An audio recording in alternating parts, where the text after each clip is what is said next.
Mapagpalang araw po sa ating lahat. Tayo po ay manalangin at dumulog sa Diyos Ama. Diyos Amang makapangyarihan sa lahat, dinadakila ka po namin sa Espiritu at katotohanan. Salamat sa iyong dakilang pag-ibig at awa sa bawat isa at pagpapatawad sa aming mga kasalanan.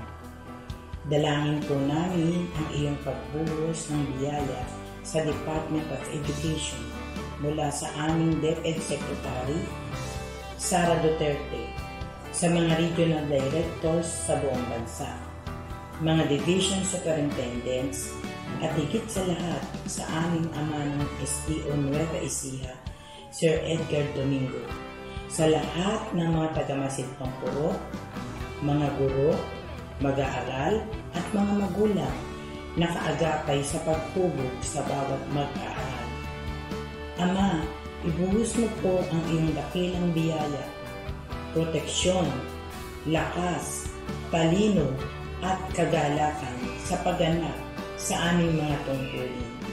Gawin mo po kaming ehemplo ng mabubuting gawa at kaisipan na maghihikayat sa mga mag-aaral na patuloy na magsikap na abutin ang kanilang mga pangarap.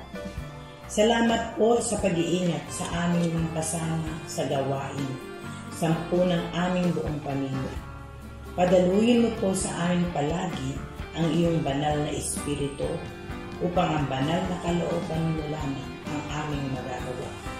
Wala po kaming kakayahang mapagtagumpayan ang lahat ng aming mga adhikain kung hiwalay po kami sa iyo.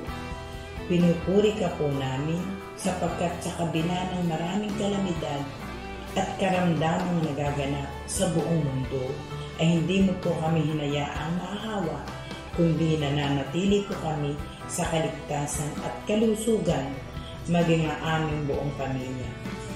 Tulungan mo po kaming makaiwas sa tukso ng sanlibutan at gabayan mo po kami palagi upang maging karapat-dapat sa banal mong kalooban. Panginoon, marami po kaming mga kahilingan sa iyong banal na kapangyarihan na kahit hindi sambitin ay batid mo at aming inaasahang iyong ibibigay. Alam po namin na sa bawat naming dalangin ay inaasahan mo kaming matanaw na naglilingkod sa iyong banal na tahanan at sa lahat na mga higit na nangangailangan. Ipagkaloob mo po sa amin ang lahat ng bagay upang patuloy kaming makatulong sa aming kapwa. Higit sa lahat sa aming mag-aaral na maitaas ang antas ng kanilang kakayahan sa pag-aaral. Salamat sa gabay mo po sa mga namumuno sa aming mga paaralan na makaganap ng may kaayusan, kapayapaan, kapakumbabaan, pagpapahilukod at pag-ibig. Gawin mo po kaming mababa sa lahat ng oras, lalo tigit sa pagganap sa aming mga tungkulin. Pinupuri ka po namin at tinataas sa iyong kadakilaan, sapagkat nilukob mo po kami na iyong kapangyarihan at espiritu, kung kaya't nananatili kong payapa at maligaya ang aming mga puso sa kabila ng mga pagsubok na aming naranasan na pinahintulutan mong maganap. Tulungan mo po kaming maisaayos ang mga kaugalian ng aming mag-aaral upang maging kalugod-lugod sila lagi sa iyong paningin at sa mata ng lahat ng mamamayan.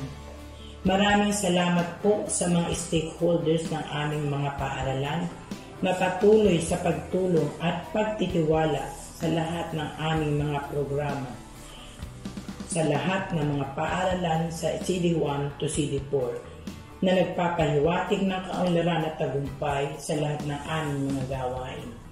Salamat o Ama, nananalig kami sa patuloy mong gabay at pag-iingat sa lahat ng kawani at mga guro sa kagawaran ng edukasyon. Ang lahat ng ito ay aming dalangin at hiling sa matamis na pangalan ni Jesus na aming tagapagligtas. Amen.